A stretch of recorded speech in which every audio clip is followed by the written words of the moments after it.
قول بگل قبول نیست. ولی من اندیشه میگم چرا؟ هیچ کس در زندگی آرزوی معیوبی ندارد، نه در جوانی نه در پیری. هست آدمایی که سینش از 90 رفتن لیکن نمیخوان که همچون معیوب از این دنیا بروند دیگر.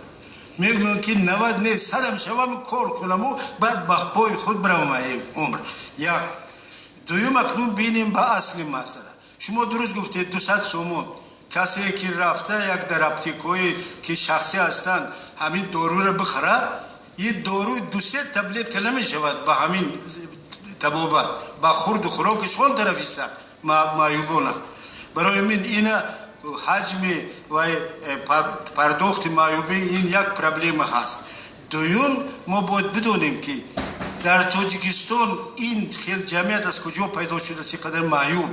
این فلاکت جمهوری ما هست.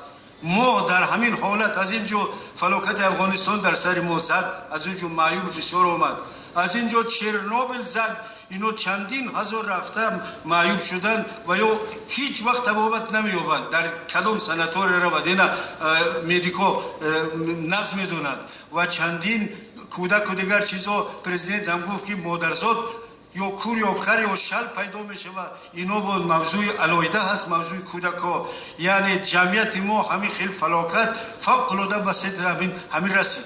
ما باید برداشت کنیم مبلغ بیابیم. من چند بار گفتم همون چیزی که پرایوتیزاسیون شد مالکیت دولتی، همین معیوبون حساب وای بگیرند همون معیوبیشه. در دیگر دولت ها انگلیو روسیه دیگر همین کار در جریان است، در ما نیست. نمیخوان که همون چیز پرایوتیزاسیون یکتای پرایوتیزاسیون برون فوند معیوبون پر کنند.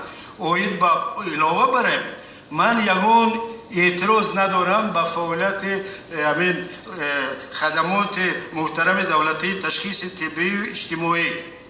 اینا یگان اعتراض ندارم، چون که شما هم خودتون معیوبی گرفتگی هستید. یعنی چی؟ یعنی چی؟ اینا باید معین کند. میدونیم که آدمای همین کارچلان مشین خودشون در قطار معیوبان انداختند. یابند اینا را برارن صف معیوبان، حتی بالاشون جریمه گذارن که چه خیلی اینا خودشون آدم صحت تو درست رفته خودشون معیوب کرده است. اینا ما نداریم. لیکن اعتراض من از این چی است که حاضر تمام معیوبان باز از نو برم سپرافکه بیار تو معیوب هستی نیستی. حتی ماده 32 اخراج میکنیم. ماده 32 متن روسی در دست من هست، میخوانم. Пенсии назначаются во все время инвалидности, установленной государственной службой медико-социальной экспертизы. Инвалидам, мужчинам старше 63 лет и женщинам старше 58 лет пенсии по инвалидности назначаются пожизненно.